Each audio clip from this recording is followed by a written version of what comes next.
is action faster than reaction. For me to actually block a punch, I've got to see the punch. I've got to see the punch and then I've got to react to it. It's much quicker to throw a punch than it is to see and then react. There's statistics, if you Google it, you'll see the stats on it. Something like it's a split second to throw a punch and it's a split second longer to actually see and block a punch. You can't react faster than the person that's actually thrown a punch. Now, it doesn't mean there isn't a solution, because there is a solution. Most of the time, to be able to deal with punches, there's a couple of things you have to put into place. One of them, you'll get through experience, which is intuition. You'll get a sense for intuition when the person's actually going to throw a punch. Now that sounds very airy-fairy, and to watch a YouTube video where someone's just talking, yeah, you get intuition for punching. Let me just try to translate to what I mean for that in the real world. When you've got a little bit more experience, what you tend to see is the load-up of the punch.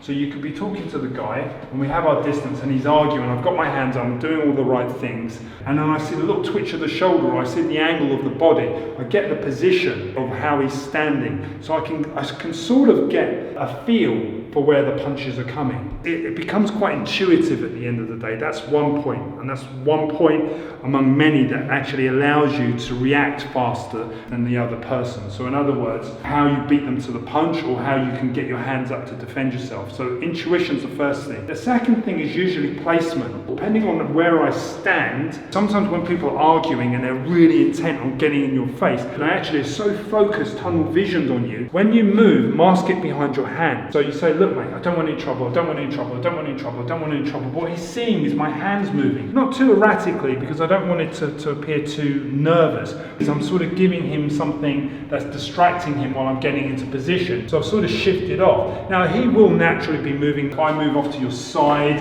he can start to move off to his side. But the point is, I've actually managed to get to a position. Then, if he starts to throw punches, I'm in a better position to dominate the space, the physical space between us. I can get inside the arms a lot easier, because let's face it, most people swing punches in street fights. They throw gross motor punches. They don't come in and do fine motor punches like this. They come in and they swing for the hills, or they try to put combinations of swinging and what I always say, punches and bunches. Position also starts to give you that sense of quick start, the sense of reaction, when to go, bang. Because if you combine now, I've got position, I've dominated one side, I can now start to see when he's going to move his arm, okay, by the twitch of the shoulder, or the drop, or the rotation of the body, or the turn of the head. Whatever the signals are that I've experienced over time, and I've built a scheme of movement, it actually comes from this, actually, a position. One last point, because this is in threes. This is where I always go back to my circles and lines theories,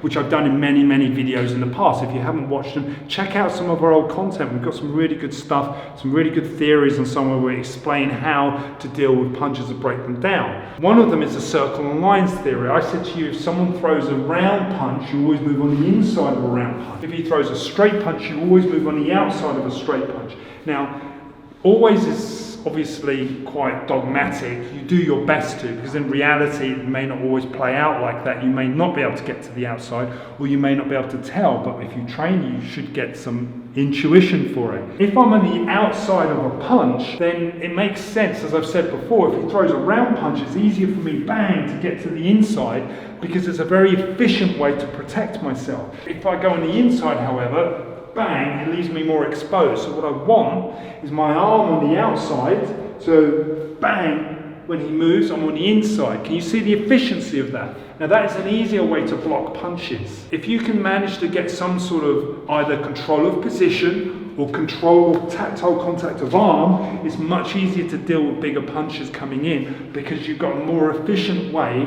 of detecting the punch. It's a very, very simple concept. So it's the same sort of dealing with reaction versus reaction. That doesn't make any sense. What was the title of the video? Reaction versus... My brain's gone, whereas I've been talking for too long. It's an age thing, isn't it? Yeah, I think we're just getting old. Maybe action versus reaction. Yeah, action versus reaction. There you are. I'm glad you remember, because I had no idea. I've got one grey cell left. What, after me hitting it, bang, what, bang.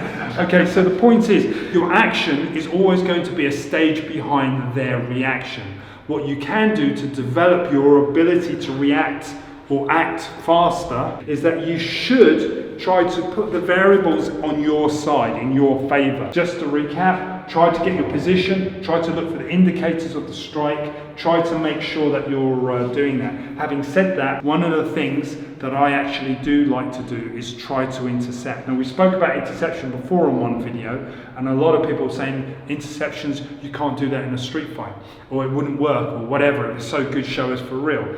Interceptions are basically hitting first. They're not essentially watching the punch and trying to intercept. It's an intuitive thing. It's basically, I face up against the guy, bang, and I throw my punch. And the reason why I throw my punch is because if he throws his punch by style, bang, and I throw my punch, my reaction of getting my hand forward is the same as your action of getting your hand forward. So therefore, I don't have to react, basically observe, block, try to cover up, and then try to hit back. All I do is I throw my hands forward. So that's why interceptions in a practical way can work if you're looking at it from the point of view of punching rather than the point of view of watching a punch and trying to actively intercept.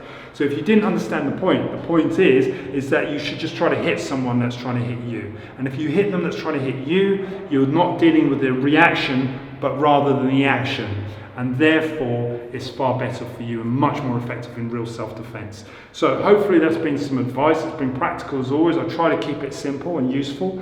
If you've got any comments, feel free to leave them. If you haven't subscribed, please subscribe. Click the bell notifications because it does make a difference. It does give you our updates on what we're doing, and hopefully you like it.